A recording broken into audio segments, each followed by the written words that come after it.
Right, so morning, welcome. We are talking about lines that shouldn't be crossed or won't be crossed or can't be crossed. I don't know which of those is applicable. I think it's an interesting topic that came out of the earlier discussions about being prepared and what are you prepared to do. So the question really is now, what are you not prepared to do, and perhaps why? So yeah, given it some thought, but I don't want to preempt too much because I think it can take some interesting directions, this particular discussion. So yeah, Ed, I'm going to get across to you first, I think, and just find out where your thoughts have gone on this one, seeing it was a topic that you suggested on Friday, and we'll take it from there. So over to you. Yeah, thanks. When I first thought about it, I thought it was a pretty binary thing. You know, you drew this line. This line was nice and clear, and you either put a foot over it or you didn't put a foot over it. And I think also, if you were wise, you stayed well away from your line.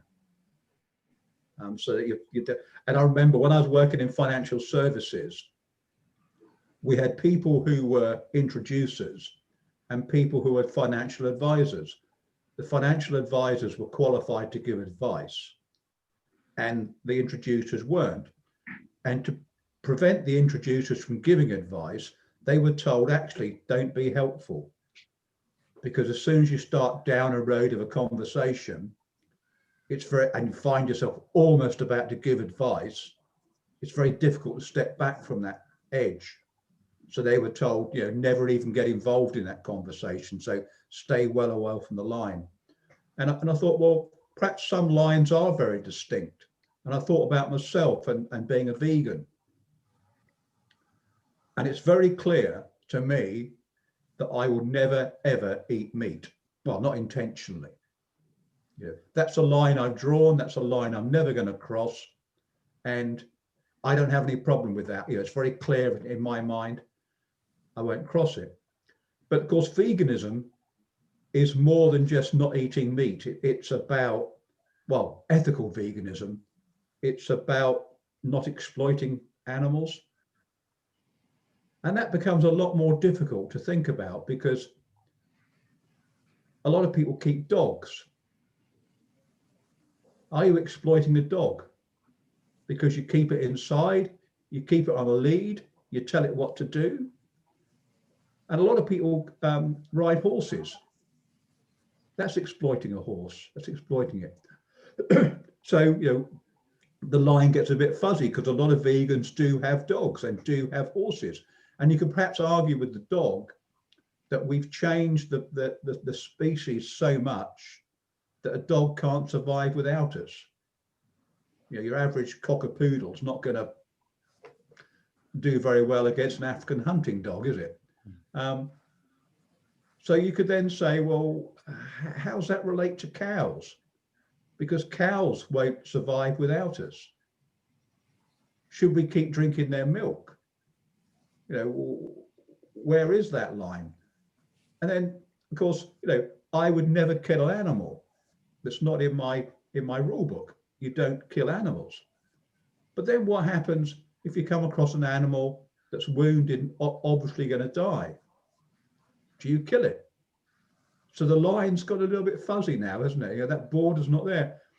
And then you could extend it further. Well, what happens if you've got disease within an animal population? Or perhaps it's there's a drought. Do you cull them? Do you kill to be kind? So all of a sudden that I won't kill an animal has got a bit fuzzy. And I think lines become fuzzy. And it's interesting, just by chance, I came across a philosophy website and it was talking about, I think they called it the trolley, whatever.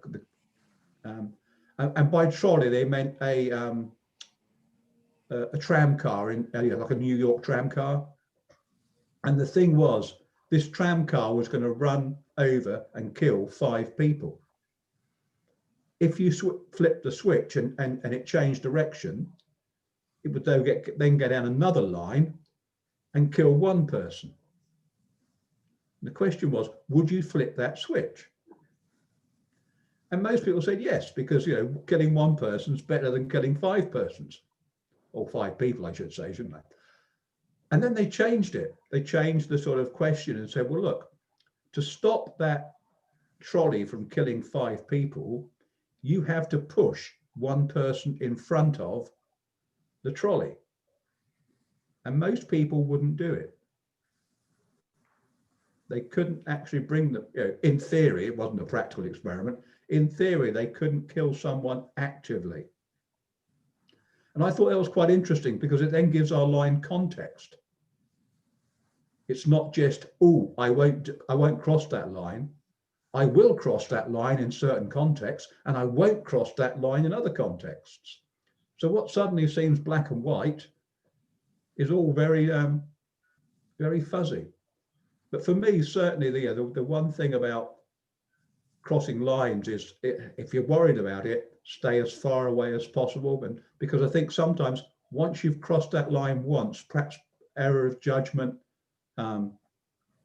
moment of weakness, then it's much easier to cross that line again. And sometimes it's like crossing the Rubicon, isn't it? Once you've done it, there's no going back. So yeah, I didn't come up with anything pithy around it, but those are my thoughts, really, that actually context is important. It's not as black and white as we think it is. But some are so deep ingrained, you would never, ever, ever do it. But I can't think of a situation where I would be forced to eat meat to save my family, because then perhaps I would eat meat. The other interesting thing is around vaccines, actually. The influenza vaccine they normally give people over 65 contains what they call fish extract. It's actually made from shark's liver, but they call it fish extract because it doesn't sound so bad. And it's added to boost the immune system. Well, I refuse to have it because it contains an animal product. But the new COVID-19 vaccine doesn't have anything added to it. However, it is tested on animals. So in real, I think a real diehard vegan wouldn't have it. But the Vegan Society in the UK has said, look, you know, it's how it is. Even if you don't have it, they're still going to test it on animals. You're not having it will make no difference. So stay alive and campaign to get the system changed. So I'll be having the COVID vaccine. But if they add shark's liver into it, then it might be a completely different story. Thanks, Ed. Yeah, I think you certainly touched on some of the elements that came into my mind, and I think the vegan one is an interesting debate for me. Not being a vegan, but I did think of you when I was thinking about this topic over the weekend, because yeah, under what conditions would you be prepared to not stick strictly to your vegan diet? And I was thinking about you going out into the wild, or on some of your extreme races and things like that, you know, or you know, the old classic of getting marooned on a desert island, and all you've got are animals and fish to stay alive. You know, the island doesn't have any vegetables, doesn't have any edible plants. You're now in a situation where your only source of food is potentially animal based. Do you then revert and survive? You know, or do you wither and die? And I think, as you said, you know, with that hypothetical trolley idea that people have, it's very easy in a hypothetical situation to say no, I won't.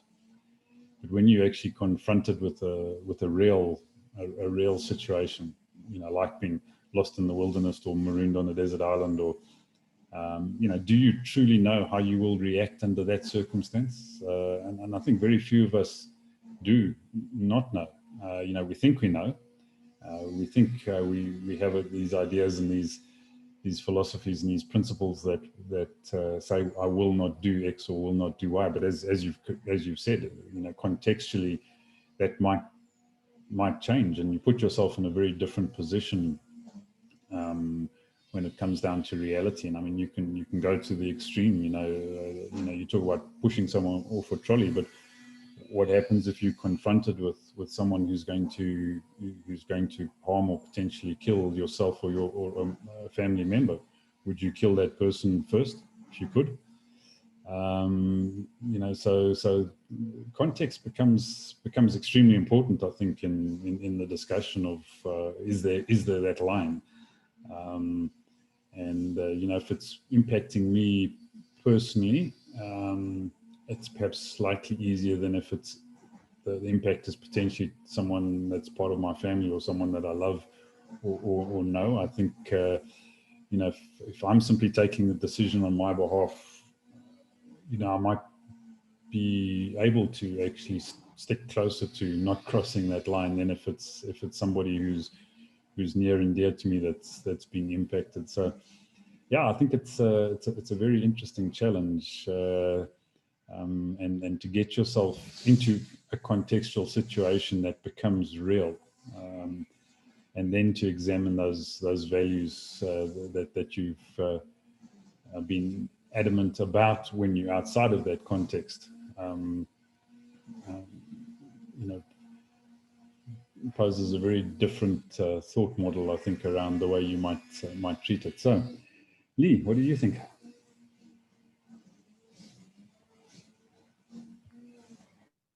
Thank you. I did think about the topic a little bit, sort of looking at from the email.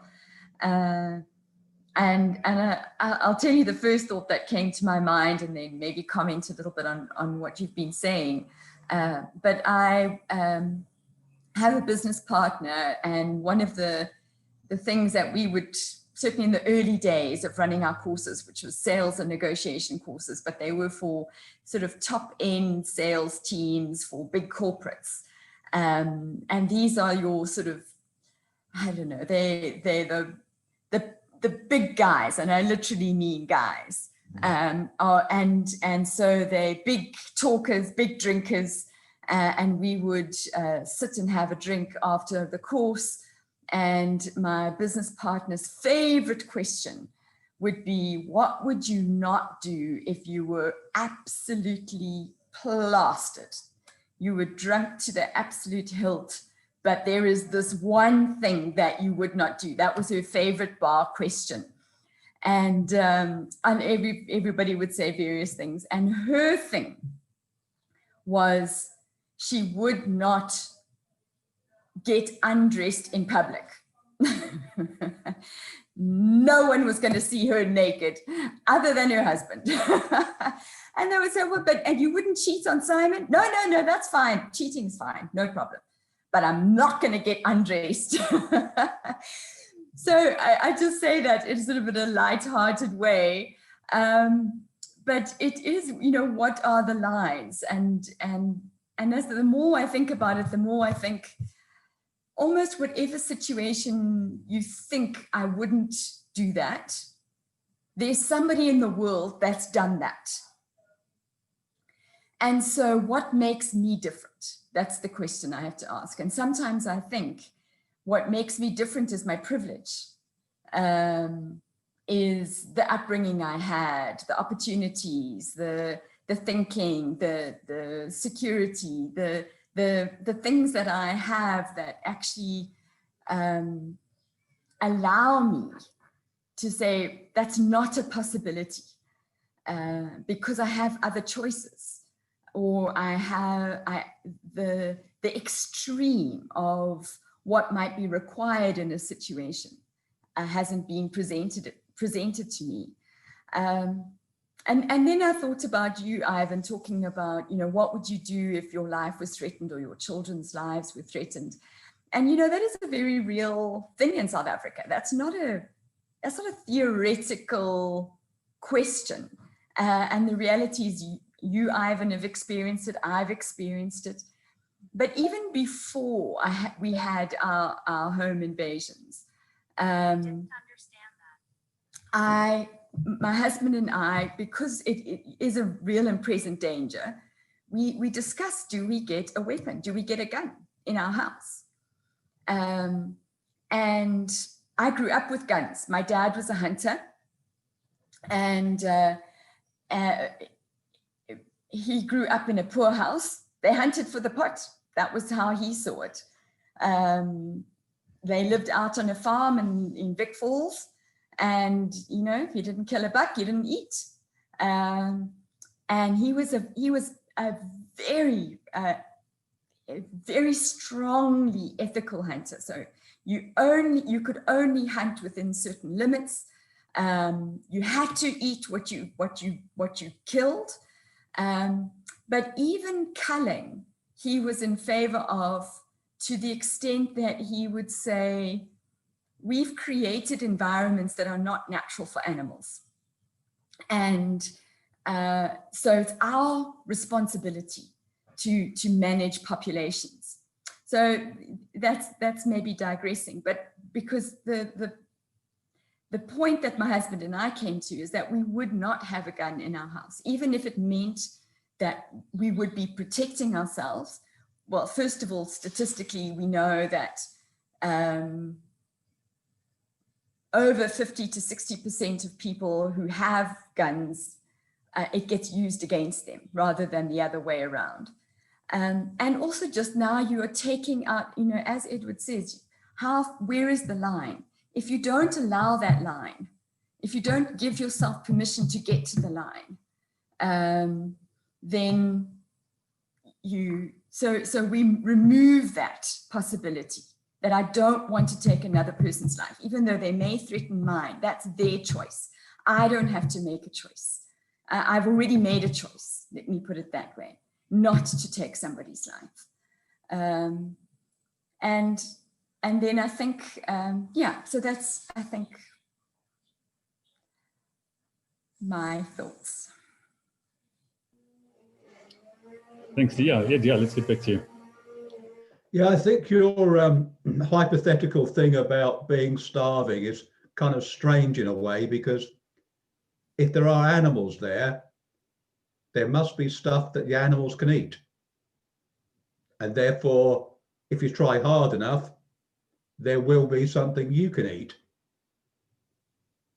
Because all you're doing is sort of cutting out the middleman.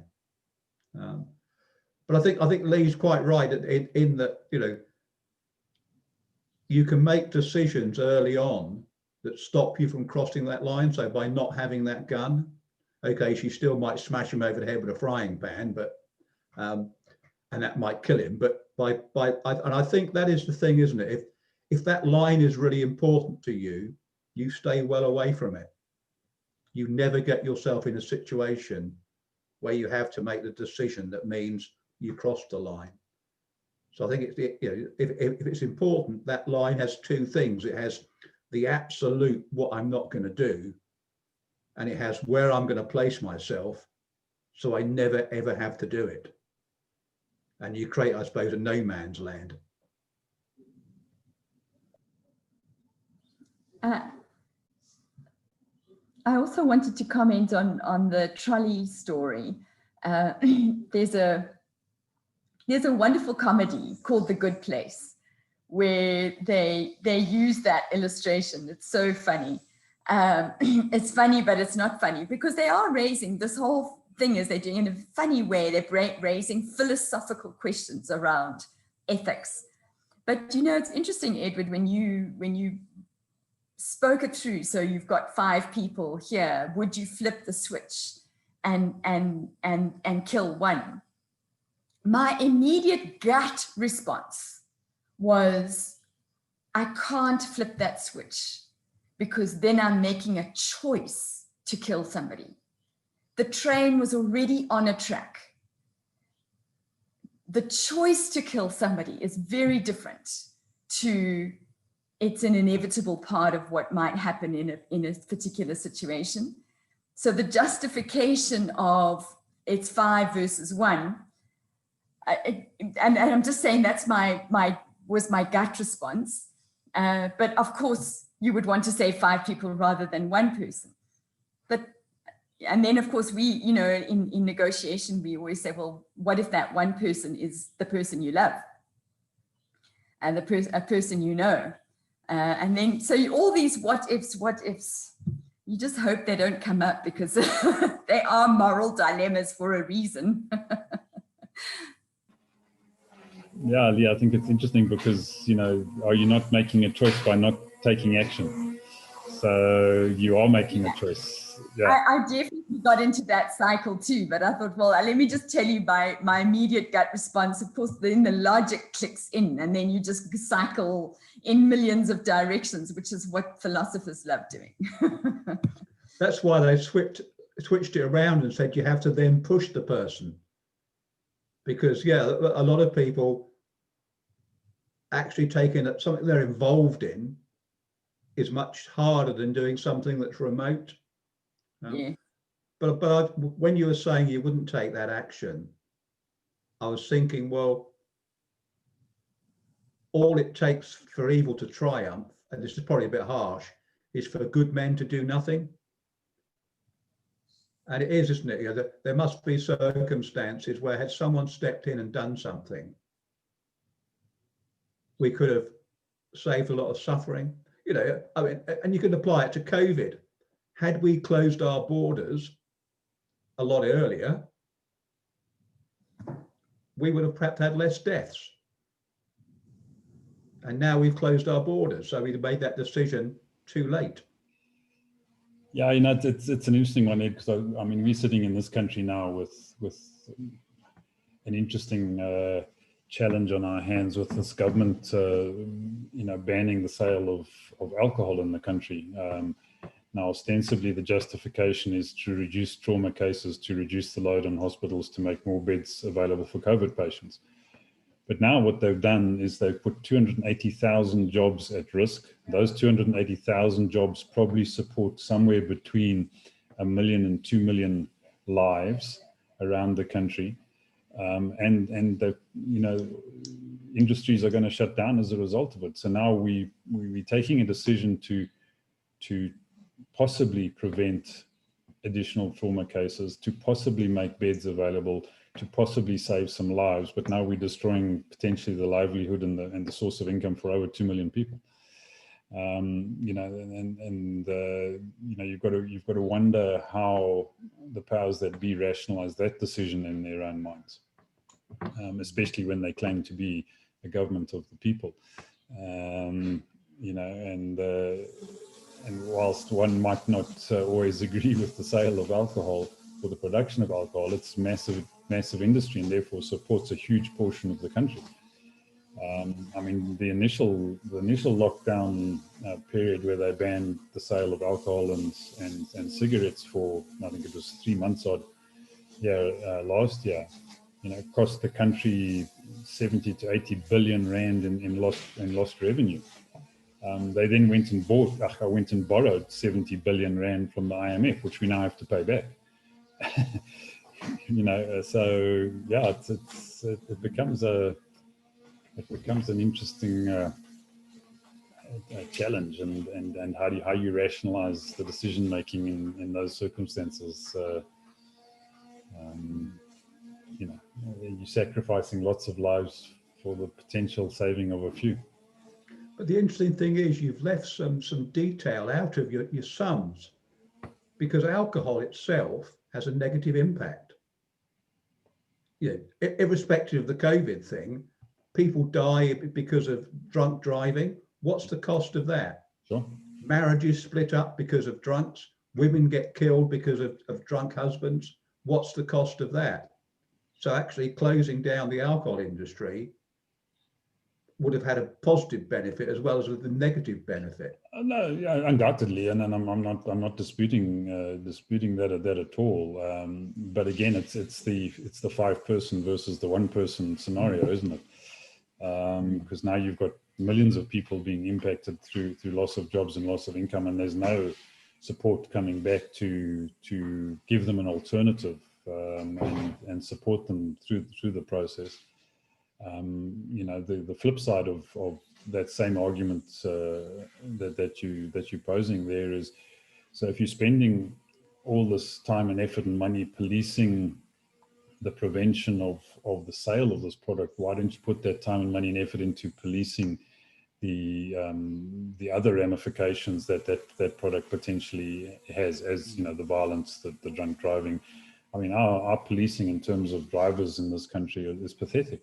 You know, never mind drunk drivers. We've got drivers that drive up the wrong side of the road just because they don't want to sit in the traffic, you know, and it's not, they're not drunk, they're just arrogant, and that doesn't get policed, you know. So yeah, for every argument there's always a counter argument, I suppose. Yeah, anyway, any final thoughts, Lee? No, and I don't even really know what to talk about tomorrow. I am wondering though whether we would it be too, because I'm thinking we've got the UK Wisdom's Chats tomorrow.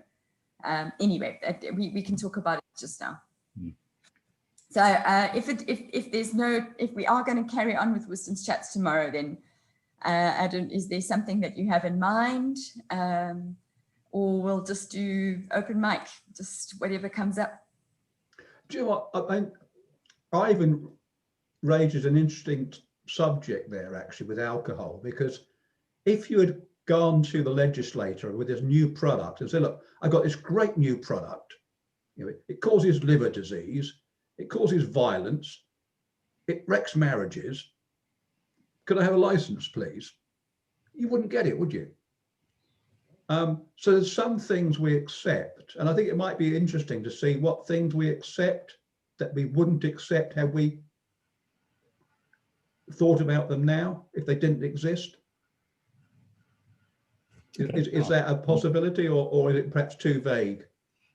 No, yeah, I think it is. It's an interesting idea. Yeah, I mean, as you say, you know, you've got a number of examples in the current situation, don't you? I mean, and the two we've just spoken about, alcohol and cigarettes, are probably two of the ones that had you had the knowledge and the science, perhaps things might have been different. So yeah, let's see what else we can dig up in that discussion, and it could be an interesting one. So let's do that. Well, because it's about disruption too, isn't it? So I think that would come to the equation is, you know, what do you think is just at the accepted norm? But if you thought about it differently, you could do something better, cheaper. Yeah. So I think it's a great topic. Thanks, Edward. Okay, you just need to put it into a succinct question now in the email. Even if I do, somebody's going to tell me that it's not the great, you know, however I phrase it or however I respond to it, it's not going to be perfect. But I'm really good with that. That links really well into tomorrow's UK topic.